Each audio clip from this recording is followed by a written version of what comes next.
Ora viva, muito boa noite. Está a começar o Telenotícias na sua edição de quarta-feira e vamos às notícias para o melhor. O Tribunal Administrativo reforçou nesta quarta-feira a sua composição com a tomada de posse de 4 venerados juízes conselheiros no ato que marca um avanço na jurisdição, assim que é administrativa do país. A nomeação e tomada de posse destes quadros, que hoje atinge o topo da pirâmide hierárquica da magistratura judicial administrativa, vem ainda dar aquele impulso necessário para a implementação célere do 4º Plano Estratégico e Operacional do Tribunal Administrativo 2022-2025, que finda este ano. Por isso, bem haja venerados juízes conselheiros do Tribunal Administrativo.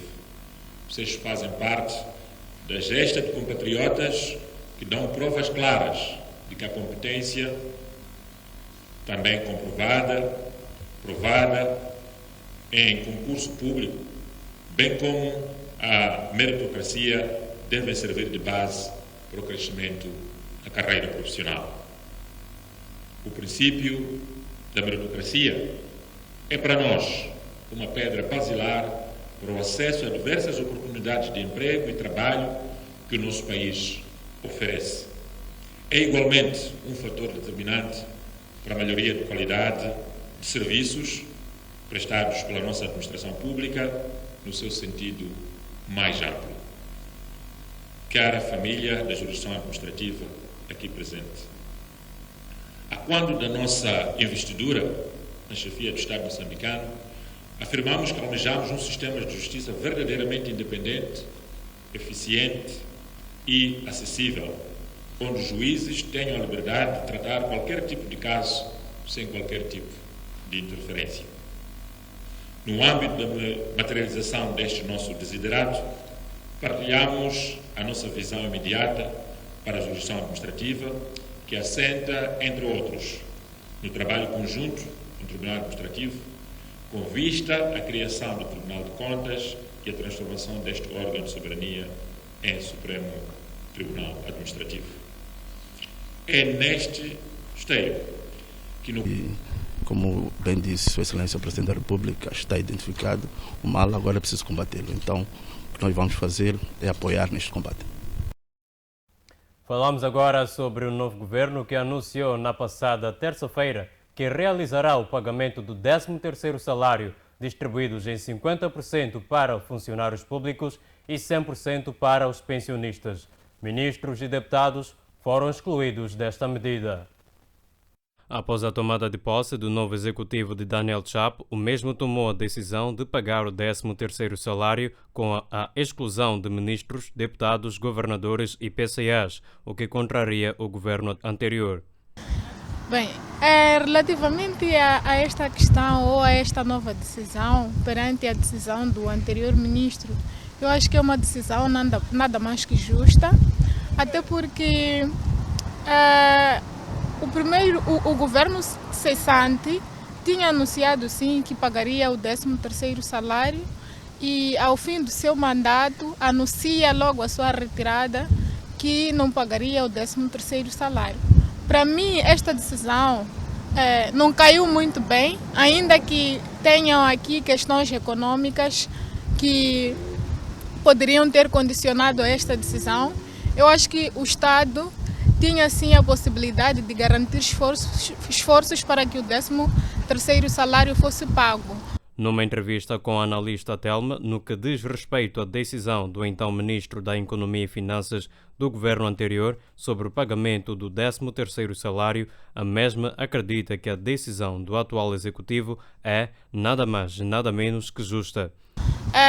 Tomo este posicionamento na qualidade de alguém que, quando trabalha, espera salário e está ciente dos seus direitos acredito que todo funcionário público já tinha mentalizado que é um direito receber o 13º salário, ainda que em 2022, o governo tenha assumido a posição diante do FMI que pagaria o 13º salário em 1/3 do salário base em 2024 e 50% em 2025.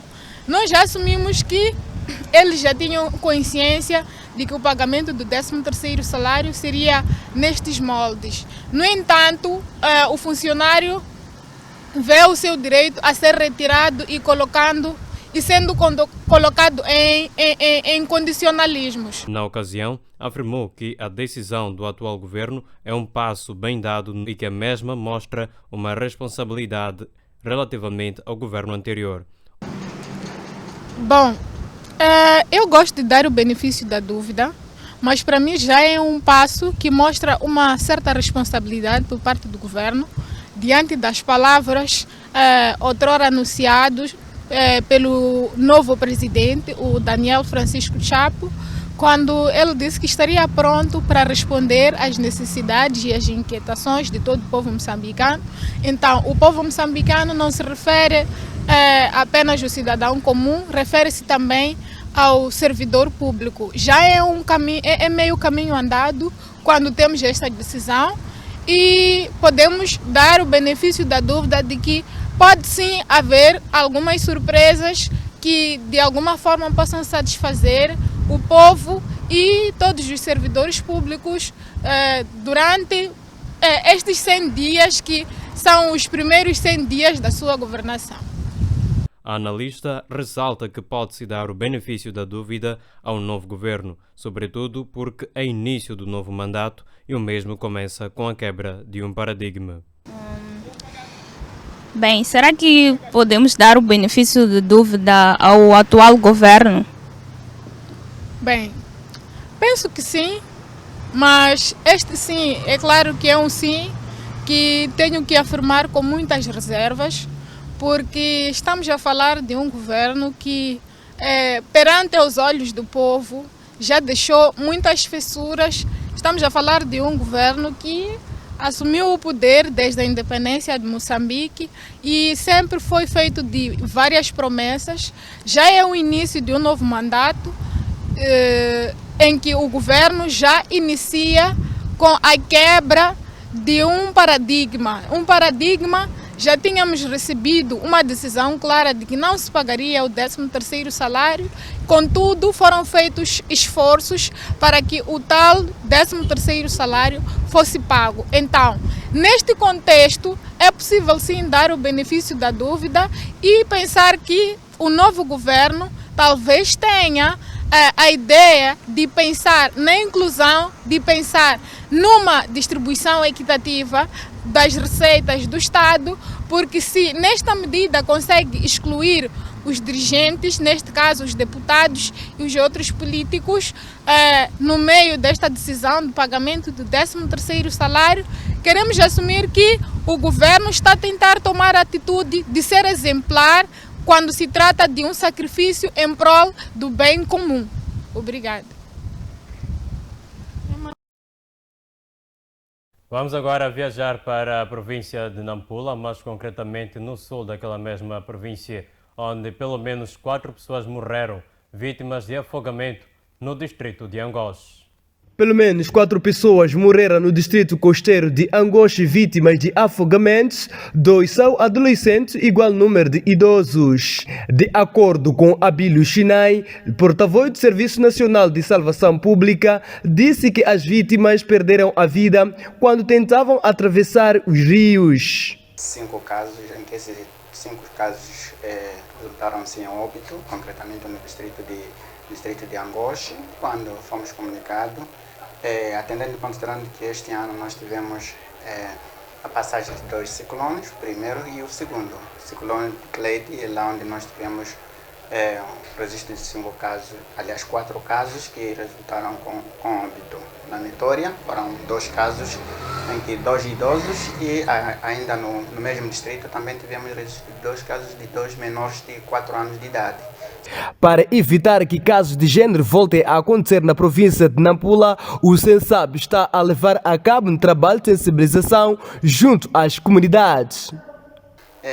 Fora acontecer situações de água em que a corrente é tão intensa, nós pedimos que as pessoas procurem lugares mais seguros, onde há pedras, onde há ponte. E se ver que a situação não está boa, vale a pena sentar, esperar depois da corrente baixar-se, e daí a pessoa terá que atravessar para o lugar onde ele ia.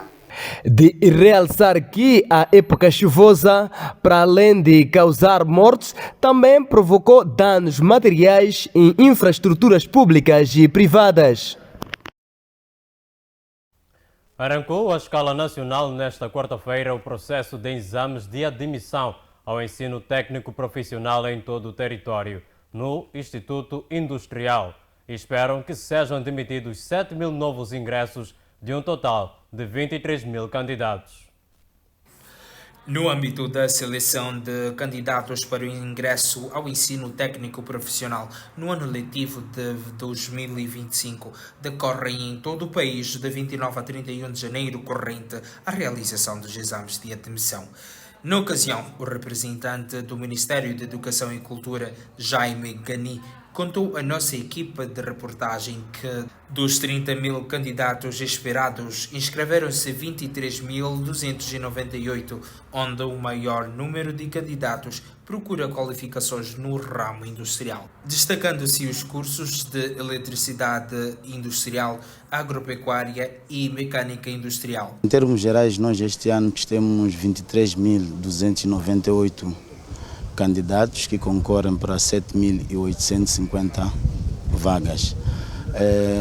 Isso em relação ao ano transato, em termos de vaga, representa um acréscimo de 2,5% e em termos de candidatos nós tivemos uma regressão de menos 4,6%.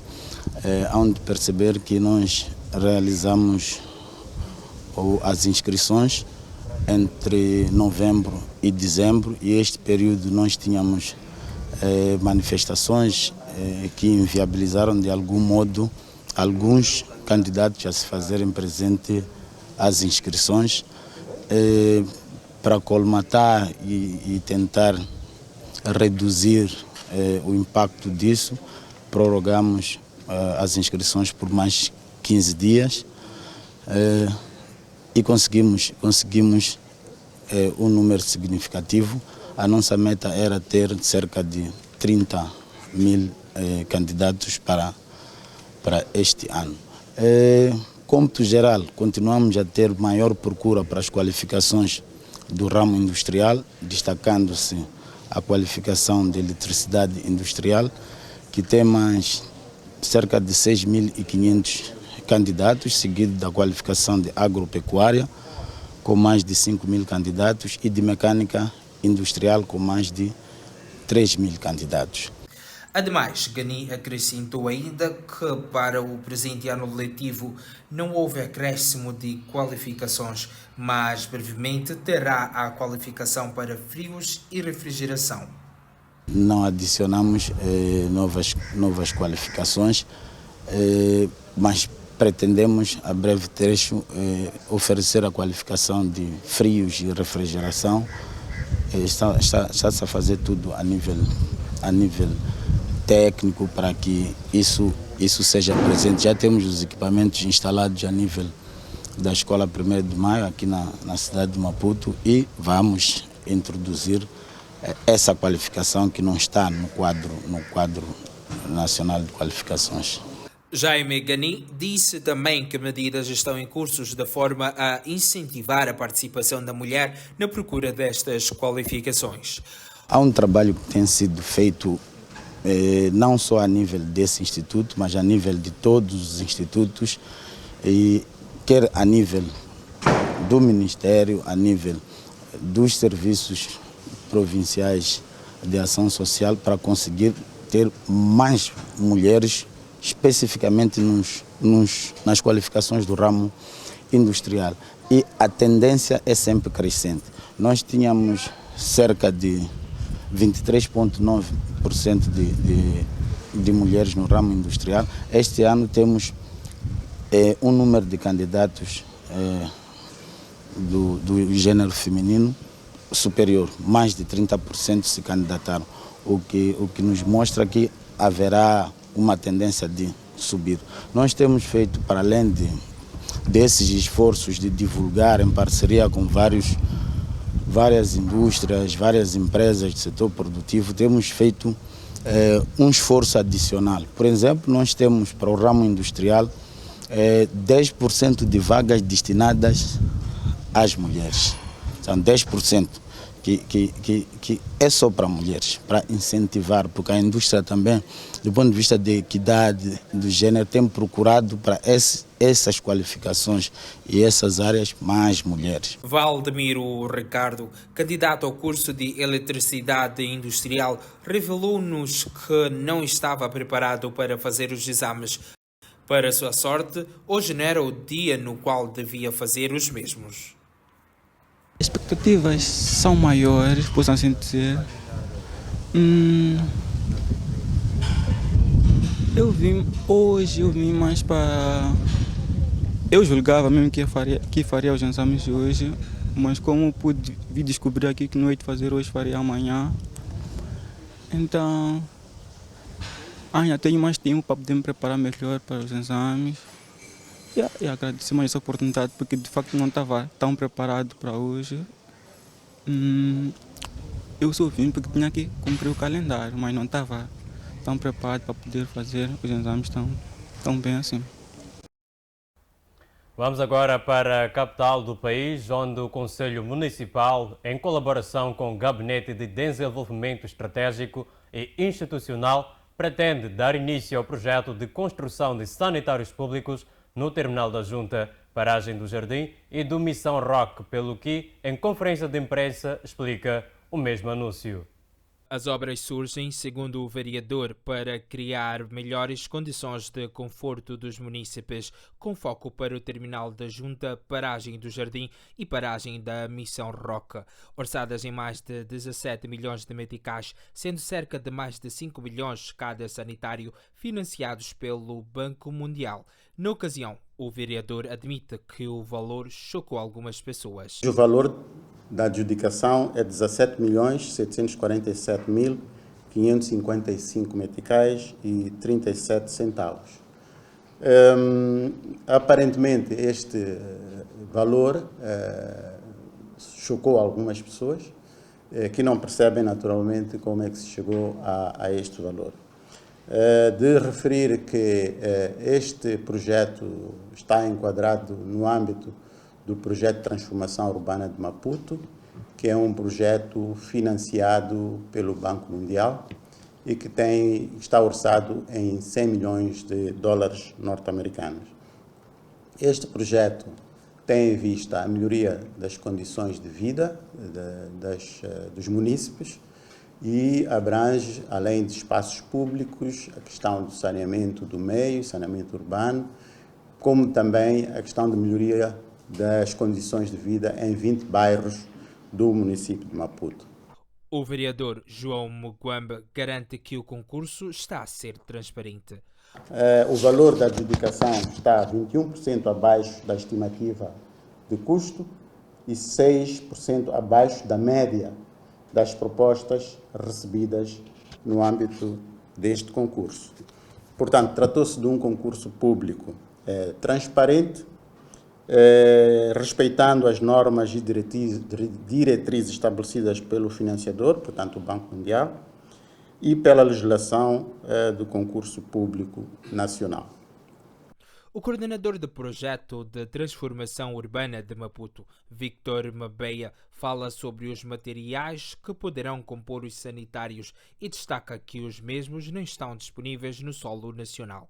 Vai saber ainda da implementação do sistema de energia solar, numa altura em que o mundo se foca nas energias renováveis. Portanto, primeiro, em relação à louça sanitária, que é metálica e de especial especificação, nomeadamente envolve a utilização de aço níquel cromo, apropriada para infraestrutura públicas, para ter em conta a durabilidade, que ela tem de ser importada, à semelhança do que aconteceu, aliás, na construção dos primeiros 3 sanitários. Vamos também aplicar uma vedação de alvenaria e metálica e incluir uma iluminação na base de energia solar, na área, portanto, do próprio sanitário, conferindo desta forma uma maior privacidade e segurança ao local, mesmo para evitar situações de violência baseada no género e alguma vandalização da própria infraestrutura. Os sanitários são também construídos observando o decreto número 53/2008, de 30 de dezembro, que aprova o regulamento de construção e manutenção dos dispositivos técnicos de acessibilidade, circulação e utilização de serviços por parte de pessoas portadoras de deficiência ou com alguma mobilidade condicionada. Por fim, também vai ser necessário, durante o período de construção, obedecer a requisitos de salvaguardas ambientais e sociais por parte do empreiteiro, que irá, portanto, realizar ou executar as obras.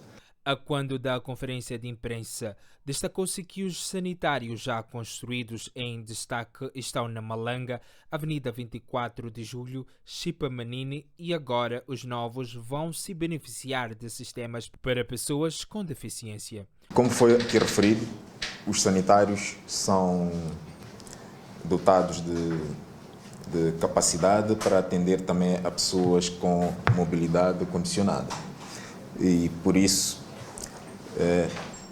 a construção dos sanitários envolve uma ala, digamos, masculina e uma ala feminina. Este é o sanitário que pretendemos construir na paragem de Missão Roque e, como vemos, temos a área para pessoas com mobilidade condicionada, portanto são os compartimentos inclusivos, que também poderão ser usados por pessoas que não são portadoras de deficiência alguma. E esta condicionante para atender a pessoas com mobilidade condicionada, portanto, traz alguns desafios e que, de certa forma, também influenciam naquilo que é o custo da infraestrutura, nomeadamente deve cumprir as disposições regulamentares quanto à área do compartimento inclusivo, que, por exemplo, deve ter no mínimo 2,20 metros de extensão da largura da parede. Isso para permitir que um cadeirante possa, tanto, fazer os seus movimentos dentro do compartimento sem que se esbarre com a louça lá instalada. Ademais, o diretor do projeto fez referência ao encerramento da lixeira de Olene para Catembe, onde, a partir do distrito do mesmo nome, será construída uma estrada de 9 km até o novo aterro. Há trabalhos que estão em curso, por exemplo, no âmbito do impacto das chuvas que afetaram a cidade de Maputo no ano 2023. Tivemos alguns empreiteiros no terreno a fazer obras de melhoria nos sistemas de drenagem, principalmente na substituição e reabilitação de coletores, cuja atividade já está numa fase final e já estamos a receber algumas obras. É importante também realçar que no âmbito deste concurso iremos proceder com o encerramento seguro da lixeira do Lene e a construção de um aterro sanitário na Catembe.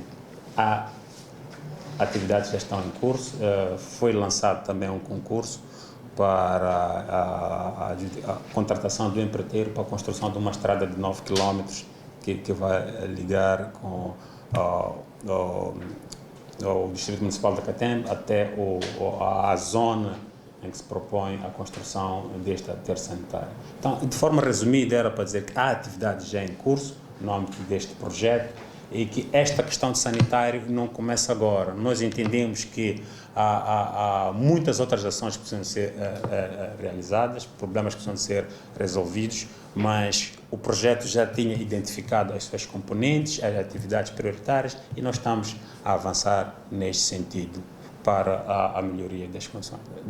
O anúncio da adjudicação para a construção de sanitários públicos acontece numa altura em que o público questiona sobre os valores usados para o efeito, tendo em vista que apenas um sanitário de Missão Roque custará 5.130.758 meticais e 4 centavos.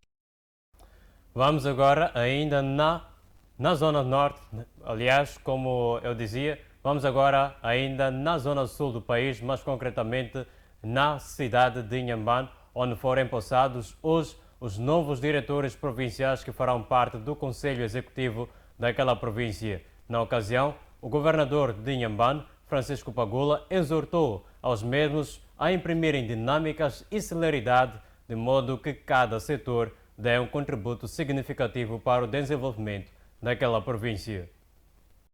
Foram empossados hoje os novos diretores da província de Inhambane, que irão fazer parte do Executivo Provincial. Na ocasião, o governador da chamada Terra de Boa Gente, Francisco Pagula, exigiu competência aos recém-empossados de forma a melhorar o desempenho das instituições que serão dirigidas pelos mesmos. Competências técnicas de um gestor na articulação e viabilização dos processos, contribuindo para o melhorar do desempenho das nossas instituições. Para tal, devemos desenvolver as competências de um dirigente que é líder, orientando os quadros e os recursos à nossa disposição para o alcance dos objetivos institucionais. A segunda dimensão, que é a dimensão emocional, tem a ver com o lado emocional. Exige do dirigente a capacidade de harmonizar os opostos, porque percebe a unidade entre eles. Não rivaliza e nem alimenta a divisão dos funcionários. Um bom dirigente capitaliza as capacidades intelectuais dos seus quadros e estimula a criatividade e a inovação.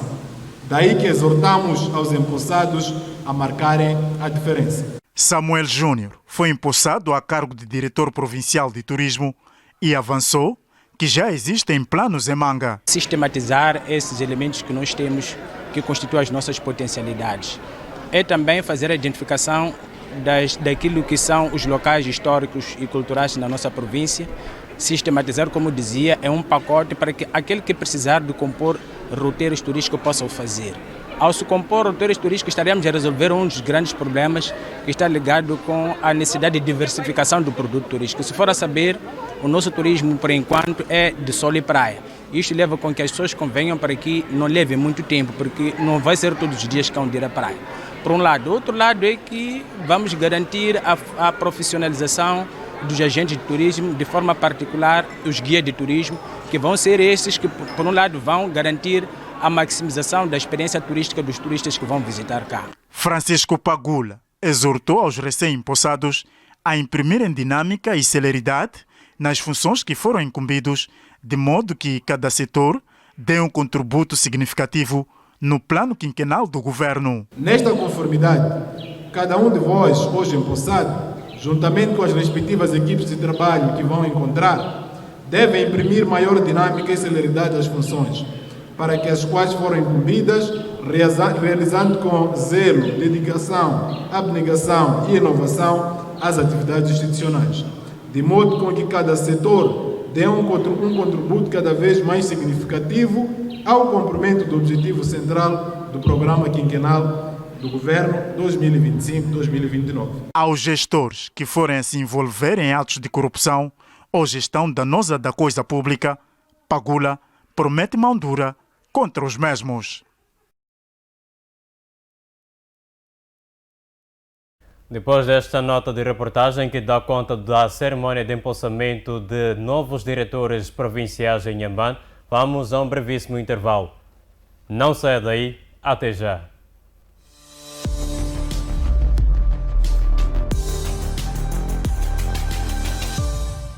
FTV Concertos é um programa que homenageia os fazedores da cultura moçambicana, lembra os artistas e os hits que marcaram os moçambicanos, como Jeremias Mbenha,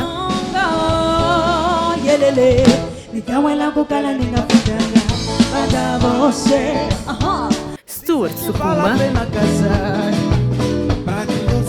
arrecado prendas de casamento com festas de arroz, Fernando Chiuri.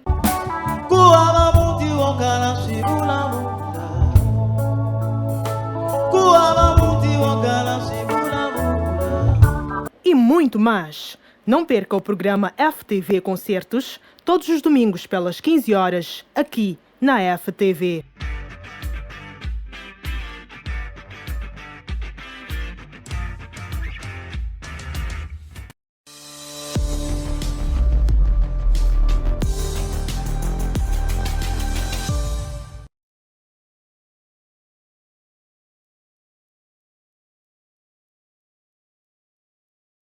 Tal como prometido, estamos cá de volta para mais notícias. Devido às manifestações que assolaram o país, o turismo registrou uma baixa. Mais de 4.000 trabalhadores correm o risco de perder o emprego em Vilanculos.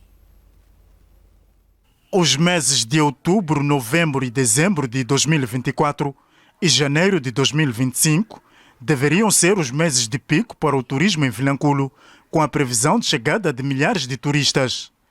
Mas devido à crise pós-eleitoral que o país vive, esse acabou sendo o pior período para os operadores turísticos, uma situação que afetou diretamente a mais de 4.000 trabalhadores só no distrito de Vilanculo. Há momentos em que os hotéis são obrigados a contratar para suprir um certo déficit, e isto acontece sobretudo quando estamos no período do pico. Os trabalhadores até chegam a trabalhar 3, 4, 5, 6 meses.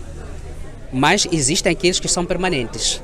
Então, ao todo, diria eu que ao nível só do distrito de Vilanculos, estamos acima de 4.000 trabalhadores que estão afetados.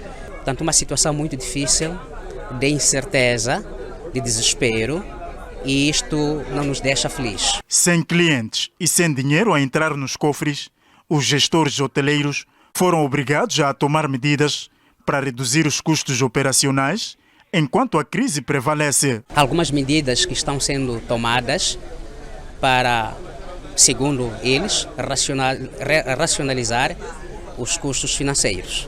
Algumas empresas ou estabelecimentos optam por negociar a redução da jornada laboral em 50% e pagamento de salário correspondente a 50%. Alguns vão pagar 70%, devendo os 30%. Então, esses estabelecimentos comprometeram-se em pagar o remanescente caso a situação de tensão que todos nós estamos a viver, portanto, volte à normalidade. Com as férias de janeiro em muitos países, em épocas normais, as estâncias hoteleiras em Vilanculo registram uma taxa de ocupação acima de 60%. Mas neste momento, há hotéis com mais de 20 quartos, dos quais apenas 2 é que estão ocupados. Vamos agora para outra nota de reportagem que dá conta que um membro do Movimento Democrático de Moçambique, MDM, diz sentir-se abandonado por Lutero Simango, presidente daquele partido, após ter sido detido no distrito de Dondo e ter pago a caução com dinheiro de dívidas para a sua soltura. Este é o jovem membro do Partido Movimento Democrático de Moçambique, diz ter dado tudo por sua parte para que o MDM possa governar a autarquia de Dondo nas últimas eleições autárquicas. O mesmo contou à nossa equipa de reportagem quando tentava reagir sobre fraude eleitoral, acabou sendo detido nas celas. Tendo sido cobrar dinheiro para sua soltura, pagou sozinho sem ajuda do MDM e clama por seu valor de volta pelo Partido Movimento Democrático de Moçambique. Simone traz mais detalhes da sua situação. Na verdade, eu fiquei preso por causa dessa bandeira. Essa bandeira, eu lutei para defender ela nas eleições autárquicas aqui no Dondo. Só que aqueles que estão na frente deste partido, eu não sei quem são, estão me marginalizar. E me marginalizaram, porque muitos insultos eu sofri na cadeia, muitos blasfêmia, muitas coisas que eu ouvi, porque eu carregava, mas sempre eu dizia, nunca vou abandonar MDM se MDM não me abandonar. As pessoas que lutam pelo partido não são aqueles que têm barriga grande, aqueles que são gordos. Não. tem as pessoas mais humildes e decididas para militar com boas intenções dentro do partido. Então, peço grande favor, senhor presidente, não abandone nem marginalize essas pessoas, porque estará a fundar o próprio partido que o Davis Simango lutou com muita força, suor e vontade para erguer, para ser a alternância do poder deste país. Para pagar o tribunal e eu ser solto, gastei 100 mil por conta própria. Por conta própria são 100 mil. São 100 mil. Então, para ter este dinheiro, meus irmãos, não foi fácil. Imagina um chopelista. Eu era chopelista, andava de moto.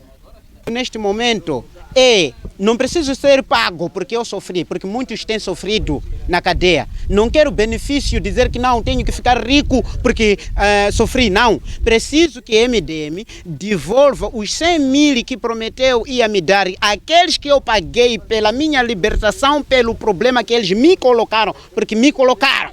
Eu não tinha esse problema. Para sua esposa, que viveu sofrimento de perto com a detenção de seu marido, pede que o líder do MDM, Lutero Simango, resolva o problema da família na devolução de valores. Bem que eu gostaria seja feito é que devolvesse o dinheiro dele, né? Devolvesse, porque temos uma dívida que nós devemos, que nós não estamos a conseguir o que pagar. O partido nunca me ligaram, nem perguntar a criança como está. Mas eu saí aqui sempre ia perguntar lá o que o problema do meu marido está a andar. Ele sempre me falava, fica firme. Prometiam que quando ele sair, tem vaga para ele. Sempre me falavam isso, sempre quando eu ia partido. Quando chegou o dia para ele poder sair, eu cheguei mais lá e perguntar que meu marido está para sair, o que vai ser? Eles me falaram assim, que vai para casa, nós estamos a tratar do assunto.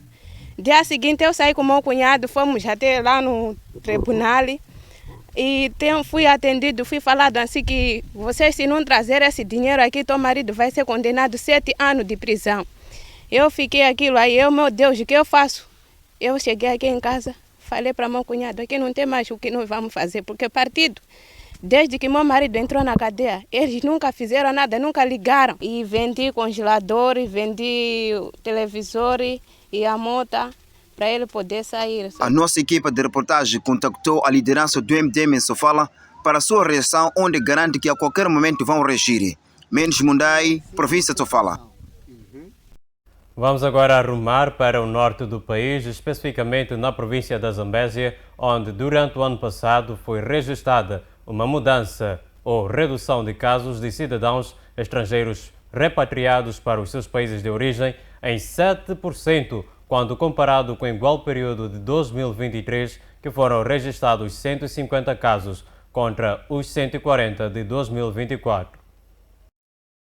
Deste número de cidadãos repatriados, destaque vai para 123 malauianos, dos quais 33 por permanência ilegal no território nacional, 21 migração clandestina e 63 indocumentados, 7 etíopes por migração clandestina, igual número tanzanianos e 1 ruandês, bem como burundês, segundo o porta-voz da Direção Provincial de Migração da Zambésia, Reginaldo Massorongo, em conferência de imprensa na cidade de Climane. E no ano 2024, estiveram retidos na Direção Provincial de Migração da Zambésia 213 cidadãos de diversas nacionalidades. E por conta disso, foram repatriados 140 cidadãos, contra 150 do igual período do ano 2023, isso que corresponde a uma redução na ordem de 7%. E de forma discriminada, os repatriados, tivemos malauianos no número de 123 que foram repatriados. Desses 123, 36 foram repatriados porque encontravam-se na situação de permanência legal, 24 estavam na situação de migração clandestina e 63 indocumentados. Tivemos também repatriamento de 7 etíopes que estavam na situação de migração clandestina, 1 ruandês na situação de migração clandestina, 1 burundês que estava na situação de indocumentado, 1 holandês que estava na situação de permanência legal, 7 tanzanianos estavam na situação também de permanência ilegal. Ainda no mesmo período, em referência, foram deportados do vizinho Malawi 38 concidadãos moçambicanos através das fronteiras de Melosa e Xiri por estarem naquele país em situação de permanência ilegal, em número de 3, e 29 por estarem indocumentados. E do vizinho Malawi foram deportados ou devolvidos 38 cidadãos moçambicanos contra 21 do ano 2023. Isso corresponde a um aumento na ordem de 48%. Bom, esses moçambicanos, 3 encontravam-se na situação de permanência legal, 6 estavam na situação de entrada clandestina e 29 estavam indocumentados no território malauiano.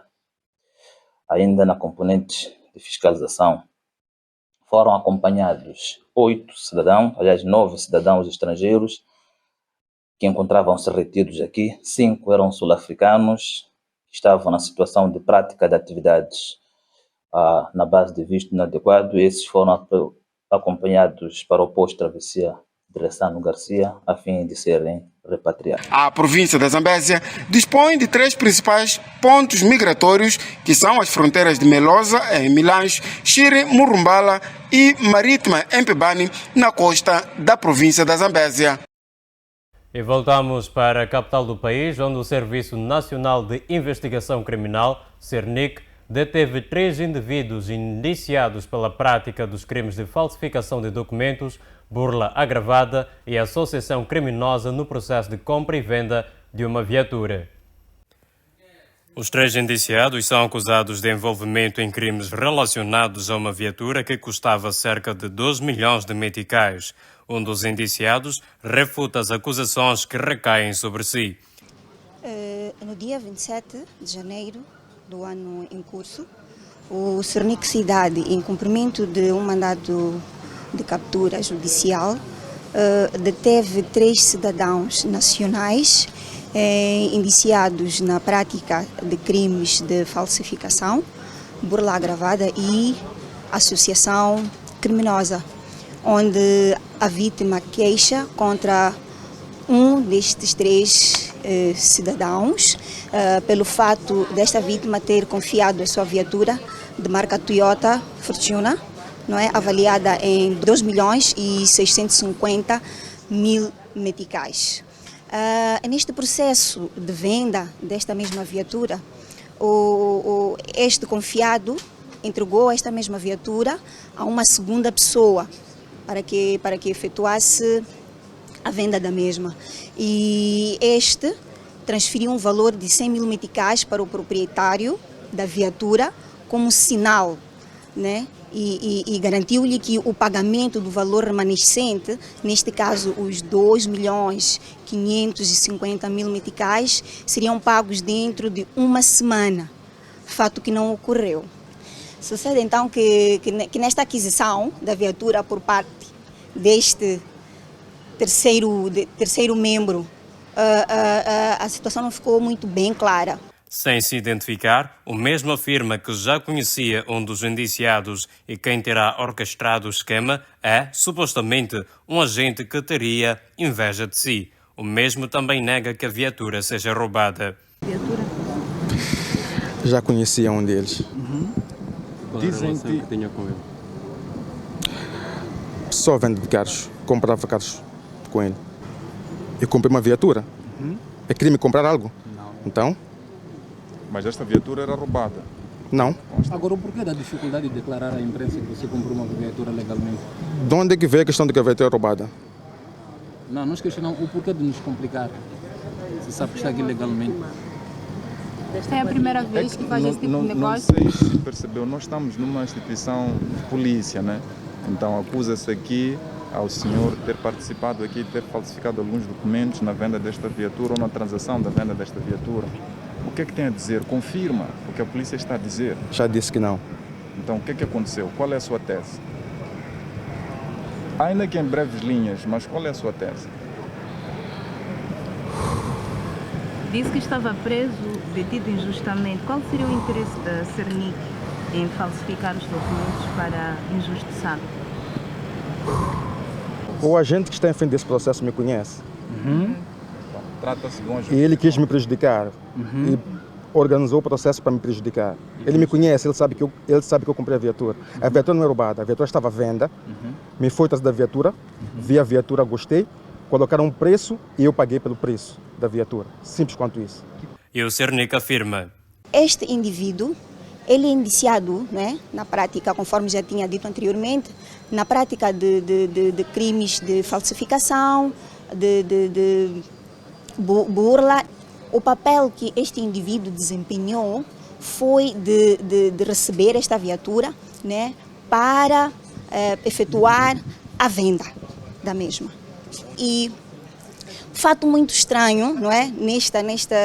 Nesta confusão toda de venda desta viatura, este terceiro indivíduo, ele é funcionário de uma empresa, né, de seguros, e quando este toma conhecimento, passa a viatura para uma outra pessoa, neste caso já é a quarta pessoa, passa essa viatura para uma outra quarta pessoa e o Cernic suspeita que esta viatura foi entregue para, de forma propositada, envolverem a mesma viatura num acidente este que culminou com danos avultados. Posto isto, este indivíduo reportou o ocorrido à seguradora para posterior pagamento da indenização sobre estes danos. E neste caso, vislumbra-se tratar-se de uma quadrilha muito bem estruturada, onde cada indivíduo tem a sua tarefa específica. Outro indiciado confessa conhecer um dos acusados e o mesmo desempenhado o papel de intermediário para ganhar 20 mil meticais. É um negócio de toda a fortuna que foi entregue com o meu primo para vender. Fui intermediário do negócio. Ia ganhar quanto com isso? 20 mil meticais. Ia ganhar quanto? Encontramos, estava em casa. Sim, ligaram. Eu estava na rua, eles foram à minha casa, ligaram, eu fui à casa e juntos viemos aqui ao Cernic. Somos conhecidos. Conhece o homem que estava aqui a recusar falar em casa? Sim, conheço. Já outro suposto envolvido revela que a viatura se encontrava num parque de venda de viaturas, onde um dos indiciados o terá encontrado e prometido comprar o carro em 2 semanas, pois este tinha um cliente. O processo foi facilitado, segundo o indivíduo, por meio de um depósito prévio de 100 mil meticais para a reserva da viatura. Estava comigo, eu que fui comprar o carro na África do Sul com o meu patrão, levei o carro, fui deixar em Tete nesse caso, levou-se o carro de novo para Maputo para poder se vender a viatura. Fui deixar o carro na Joquixissa, num dos parques, pedi para que me ajudassem a vender o carro. Então aparece o jovem ali, diz que tinha um cliente que queria comprar o carro. Levei o carro, dei a ele. E ele foi ter com tal cliente e prometeram pagar o carro em 2 semanas. Nesse caso, tiraram uns 100 mil, alegando que estavam a depositar o carro para não poder se vender o carro. Eles ficaram com o carro, ele veio me entregar o livrete, eu levei o livrete e deixei na minha casa, sem saber de que ele já havia vendido o carro na totalidade. Foi isso que aconteceu. Ele vendeu o carro? Só me deu os 100 mil, esse que eu transferi para o meu patrão, alegando que estavam a depositar e iam pagar o carro em 2 semanas. Foi o que aconteceu. O comprador não comprou o carro no parque, comprou nas mãos desse jovem aqui. O carro estava no parque, eu fui deixar o carro para que me ajudasse a vender lá no parque. Não, ele foi levar o carro Fui até o parque, falei com o dono do parque, me entregou de novo a viatura. Levei a viatura, entreguei a ele, porque ele disse que tinha um cliente. Então, o tal cliente foi esse que ele foi lhe dar o carro. Então, deixaram um depósito dos 100 mil, alegando que iam pagar o carro em 2 semanas. Levei os 100 mil, transferi para o meu patrão. Expliquei primeiro o caso. Então, ele disse que não tinha problema. Levei os 100 mil, transferi os 100 mil para o meu patrão e ficamos à espera de 2 semanas para que pudessem ultimarem o pagamento. Sim. Por acaso me ligaram na sexta-feira, onde era para eu comparecer aqui na Cernic. Eu nem cheguei de fugir, meu número de eles me ligaram na sexta-feira. Esse assunto é de ano antepassado, não é de agora. Sim, então eu compareci na segunda-feira, acabaram por me prender. Estou aqui. Segundo o Cernic, foi através de um trabalho operativo que foi possível estar no encalço dos indivíduos. E é com esta nota de reportagem que dá conta da detenção de 3 indivíduos acusados de roubo, mas também de burla numa viatura de marca Fortuner, que nós fechamos este nosso bloco noticioso com a promessa de voltar amanhã à mesma hora. Para já, Nós desejamos uma boa noite e fique bem.